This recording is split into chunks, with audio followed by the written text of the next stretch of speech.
وَإِذَا مَسَّ الْإِنسَانُ ضُرٌّ دَعَا رَبَّهُ مُنِيبًا إِلَيْهِ، اور جب انسان کو کوئی تکلیف پہنچتی ہے تو وہ اپنے رب کو پکارتا ہے بڑے رجوع کے ساتھ، بڑی لمبے ہاتھ اٹھا کے اللہ کی طرف متوجہ ہوتا ہے. ثُمَّ إِذَا خَوَّلَهُ نِعْمَةً مِّنْهُ، جب ہم اسے اپنی طرف سے نعمت عطا کر دیتے ہیں، نَسِيَ مَن كَانَ يَدْعُو إِلَيْهِ مِن قَبْلُ، تو وہ ایسا بھول جاتا ہے جیسا کہ اس نے کبھی ہمیں پکارا ہی نہیں تھا. یہی ہوتا ہے، یعنی دنیا میں لوگ اللہ کو پکارتے ہیں، اللہ تعالیٰ مصیبت پریشانی حل کر دیتا ہے، اس کے بعد وہ یا تو اور ہستیوں کی طرف اس تکلیف کو دور کرنے کو منسوخ کرنا شروع کر دیتے ہیں، یا وہ کہتے ہیں جی میری تو پلاننگ ہی بڑی چنگی سی، دیکھو نا میں اس ٹائم بڑا منو سمجھ آ گئی سی کیا ہونا ہے تو میں کر لیا سی. تو انہوں اللہ کا بندہ جنی مرضی سمجھ آ جائے، اللہ کے سامنے تو اتنے فیکٹرز ہیں کہ کسی بھی انسان کو کسی بھی وقت وہ آنے واحد میں ہیرو سے زیرو اور زیرو سے ہیرو کر دے، اس کے لیے کوئی مسئلہ ہے. یعنی انسان کی ساری پلاننگز دھری رہتی. جیسا کہ مولا علی رضی اللہ تعالیٰ عنہ علیہ السلام کا قول ہے کہ میں نے اپنے ارادوں کے ٹوٹنے سے اپنے رب کو پہچانا ہے. یعنی میں پورا ارادہ کر لیتا ہوں، سارے کے سارے سرکمسٹانسز فیوریبل ہوتے ہیں میرے لیے، ڈن، اچانک پتہ ہی نہیں چلتا کہ یہ کیا ہو گیا، ایسا ہو جاتا ہے میرے بھائیوں. اور یہی چیزیں بیسیکلی اللہ تعالیٰ اپنا آپ انسان کو دکھاتا ہے کہ کوئی شخص اللہ تعالیٰ سے کبھی بھی آزاد نہیں ہو سکتا. حتیٰ کہ آپ دیکھ لیں سورۃ الکہف میں آیا کہ اے نبی علیہ السلام کبھی ایسا نہ ہو کہ آپ یہ ایک بات کہیں کہ میں کل یہ کام کروں گا اور آپ انشاءاللہ نہ کہیں. ایسا کبھی نہیں ہونا چاہیے، انشاءاللہ کے ساتھ کہنا ہے. اگر وقت کے پیغمبر کو یہ بات کی جا رہی ہے، ہمارے محبوب صلی اللہ علیہ وآلہ وسلم کو، کہ آپ نے کبھی مستقبل کے بارے میں انشاءاللہ کے بغیر بات نہیں کرنی، کبھی نہیں کرنا ہے میں کام کروں گا، مگر یہ کہ انشاءاللہ ماشاءاللہ کے ساتھ. کیونکہ انسان تو صرف ان فیکٹرز کو دیکھ رہا ہوتا ہے نا جو آپ کے سامنے. ہم نے کئی بار چیزیں دیکھی ہیں، ہر فیکٹر کاؤنٹر کرتے ہیں. میرے جیسا تو وہمی بندہ کوئی شاید چھوڑتا ہی نہیں ہے، پھر بھی کچھ کوئی نہ کوئی پاک نکل آتی ہے بیچو. کیوں نکل آتی ہے؟ انسان کبھی آزاد نہیں ہوتا اللہ سے، اس کی تقدیر سے کبھی آزاد نہیں ہو سکتا. اسی لیے الحمدللہ عرصہ دراز سے ہم اپنی پوری ایفرٹ کر کے اس کے بعد اللہ پر ہی توقع رکھتے ہیں. اور میں یعنی جتنا اپنے دنیاوی معاملات میں یا دین کے کام میں ریسورسز کو مینیج کرنے میں وہمی ہوں نا، اس سے زیادہ میں الحمدللہ عرصہ دراز سے اللہ کے بارے میں وہمی ہوں کہ جب کچھ میں سب کچھ کر لیتا ہوں نا، اور مجھے سب سے زیادہ جس چیز کی ٹینشن ہوتی ہے نا وہ اللہ کی ہوتی ہے کہ اللہ تعالیٰ کو رکاوٹ نہ ڈال دے. اللہ کی طرف متوجہ رہتا ہوں ہر معاملے میں. اور اس کا میں نے پھر پازیٹیو رزلٹ دیکھا ہے کہ میرے بگڑے ہوئے کام جس میں نے کئی چیزیں اوور لک کی ہوئی ہوتی ہیں وہ پھر اللہ نے سنبھالی ہوتی ہیں، وہ خود بخود ریزالو ہونی شروع ہو جاتی ہیں. پتہ ہی نہیں چلتا کہ کہاں سے اللہ تعالیٰ معاملات کو سیدھا کرتا ہے. وَمَن يَتَّقِ اللَّهَ يَجْعَلْ لَهُ مَخْرَجًا وَيَرْزُقْهُ مِنْ حَيْثُ لَا يَحْتَسِبُ. یہ قرآن کی آیت ہے سورہ طلاق کی. جو کوئی اللہ پر تقوی اختیار کرے گا ہم اس کو وہاں سے رزق دیں گے کہ اسے گمان بھی نہیں ہوگا. ان اللہ بالغ امری، اللہ تعالیٰ اپنے کاموں کو پورا کر کے رہتا ہے. اللہ نے جو ارادہ کر لیا نا جس کام کو بلوغت تک لے کے جانے کا وہ اس نے کر دیتا ہے. لیکن قد جعل اللہ لکل شیء قدرا، لیکن ہر چیز کے لیے اللہ نے ایک اندازہ مقرر کر رکھا ہے. یعنی جب وہ وقت آئے گا نا تبھی وہ معاملات ہوں گے، اس سے پہلے نہیں ہو سکتے. آپ جتنا مرضی ٹل لگا لیں، جس چیز کا جو وقت ہے وہ اسی وقت پہ ہوگا. تو اللہ تعالیٰ فرماتا ہے کہ یہ جب ہم ان کو عطا کر دیتے ہیں پھر یہ فوراً اللہ کو بھول جاتے ہیں. وہ میں اگلے دن وہ قاسم علی شاہ صاحب کی ایک ویڈیو دیکھ رہا تھا، انہوں نے بڑی اچھی بات کی واسف علی واسف صاحب کے حوالے سے. وہ کہہ رہے تھے کہ وہ بتا رہے تھے کہ اللہ کی طرف آپ کی توجہ اور توکل کا لیول کیا ہونا چاہیے. ایک تو وہ توکل ہے جو ہمیں واعظین کی تقریروں میں نظر آتا ہے، ان کی کتابوں میں نظر آتا ہے. پریکٹیکلی وہ 1% اللہ پہ توکل نہیں کرنے والے ہوتے ہیں. اگر اللہ پہ توکل ہو تو وہ اپنے چاہنے والوں اور مریدین سے چندے اکٹھے نہ کر رہے ہوں اور ایک ایک چیز کی ٹینشن کر رہے ہوں، تو وہ ایسے معاملات نہیں ہوتے.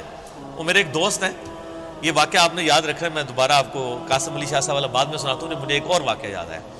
میرے ایک دوست ہیں تو وہ کہتے ہیں کہ میرے ساتھ ایک پیر صاحب کے بیٹے جو ہے نا وہ کالج میں پڑھتے تھے، تو وہاں پہ کافی وہ عرس وغیرہ لگتا تھا، بڑے دور دراز سے لوگ آتے تھے. تو کہتے ہیں کہ وہ جب جن دنوں میں عرس ہوتا تھا نا تو وہ پولیس کو بار بار فون کر رہے ہیں کہ جناب سیکیورٹی کا بڑا خیال رکھنا ہے لوگوں دی جی، یعنی یہ لوگ آتے ہیں پچھلی بار بھی آیا ہو گیا سی ہے کی ہویا سی جیب کٹ گئی تھی. میں نے نہیں دیکھا کہ پیر خانے پہ یا کوئی عرس پہ لوگ جا رہے ہوں, لوگ ان کو وہاں پہ مار رہے ہوں کہ یہاں ادھر کیا کرنے آئے ہیں. وہ تو بیچارے بڑے کمزور لوگ ہیں جو عرسوں کے خلاف ہیں, نہ ان کے پاس یہ کیپیبلٹی کہ وہ مارنے والے تو دوسری پارٹی ہیں. تو کہتا میں نے اس کو کہا یار تم اتنی ٹینشن کیوں لیتے ہو, مطلب جو آ رہا ہے اس کو کہنا ہے جی اللہ تو بندے ہوئے جیبا کٹ جائیں گے سانو کے دیں گے تھے آگے. یہ اس نے خود بول کے کہا, اس نے کہا ہمارے مریدین کی اگر جیبیں کٹ گئیں تو یہ ہمیں کیا دیں گے, تو ہمیں ان کی جیبوں کی زیادہ فکر ہوتی ہے. اور مریدین اس لیے سے جا رہے ہیں کہ پیر صاحب جو ہے نا وہی ہماری حفاظت کرنے والے ہیں, اور پیر صاحب آپ کی جیب کی حفاظت کے لیے خود پولیس کے محتاج ہیں, آپ اندازہ کر لیں. اور وہ قاسم علی شاہ صاحب کہنے لگے کہ وہ واصف علی واصف صاحب ایک مجلس میں فرما رہے تھے کہ اللہ کے بندوں میں اور دنیا داروں میں کیا فرق ہوتا ہے. وہ کہتے ہیں اللہ کے بندے جو ہوتے ہیں نا ان کو کوئی اگر پتھر بھی مار دیتا ہے نا آ کے, تو ان کو پتھر مارنے پر بھی غصہ نہیں آتا, وہ اوپر دیکھ کہتے ہیں یا اللہ خیر ہے, وہ غلطی ہوگی. کیوں, یہ حقیقت بات ہے کہ فاعل حقیقی اللہ ہے, یہ ذہن میں رکھیے گا. آپ کو جو مخلوق کی طرف سے تکلیف بھی پہنچتی ہے نا اس کا فاعل حقیقی بھی اللہ ہے, کیونکہ جو ہزاروں تکلیف کے درمیان ہرڈل بنا ہوا ہے اسی نے اجازت دی ہے نا کہ چلو ایک چونڈی انہوں وڈ لے جائے, کیونکہ ہزاروں تکلیفیں تو اس نے آلریڈی بلاک کی ہوئی ہیں, ہمیں تو پتہ ہی نہیں کہ کہاں کہاں سے. آپ نے اگر یہ چیز دیکھنی ہے تو آپ حیران ہوں گے کہ چھوٹے بچوں کا بڑا ہو جانا یہ معجزے سے کم نہیں ہے. بچے جس طرح اندھوں کی طرح بھاگتے ہیں, ایک کن پٹی پہ صرف ایک جو ہے کارنر لگنے کی مار ہے نا بچے کی ڈیتھ, بڑا بندہ مر جاتا ہے. کس طرح بستروں سے گرتے ہیں, جا کے کبھی کہیں گرتے ہیں, سیڑھیوں سے نیچے گر جاتے ہیں, کہیں جا کے لگتے ہیں, کبھی کچھ ٹوٹ جاتا ہے, کبھی ادھر آ کے بندہ کہتا ہے اوہ شکر ہے جی بس نیڑے ہی نیڑے بچا ہے, اللہ سے بنو اللہ نے بچایا ہوتا جی, ہمیشہ ہی بچ جاتا ہے بندہ. کتنے بچوں کی آنکھیں نکل جاتی ہیں بچپن میں, ورنہ تو آدھے ادھر جو ہے وہ کانے بیٹھے ہوئے ہوں. یہ اللہ نے بڑے کیے ہوتے ہیں. یہ اللہ قرآن پاک میں آیات ہیں, اللہ فرماتا ہے کہ ہم نے فرشتے معمور کیے ہوئے انسانوں کی حفاظت کے اوپر. یہ ساری چیزیں اللہ لے کے چل رہا ہوتا ہے.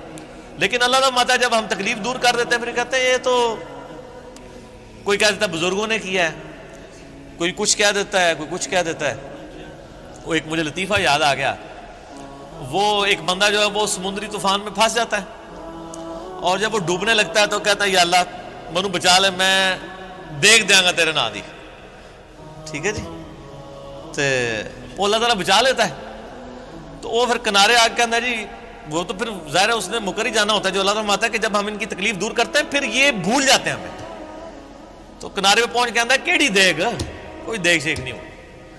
تو وہ پھر ایک اور ہچکولا اس کو آتا ہے, تو پھر وہ سمندر میں کہتا ہے نہیں یا اللہ میں پوچھ رہا تھا مٹی کے لونی, ٹھیک ہے کیڑی دیکھ تو مراد ہے, مطلب نہیں یہ اللہ نے تو نہیں دھوکھا دیتا جا سکتا ہے, دنیا ہی دھوکھا دیتا جا سکتا ہے کہ میٹھی دیکھ یا نمکین. تو یہ وہی چیز ہے, اللہ تعالیٰ فرماتا ہے کہ یہ جب ہم ان کی تکلیف دور کرتے ہیں تو اس طرح بھول جاتے ہیں کہ جیسا کہ ہمیں کبھی پکارا ہی نہیں تھا.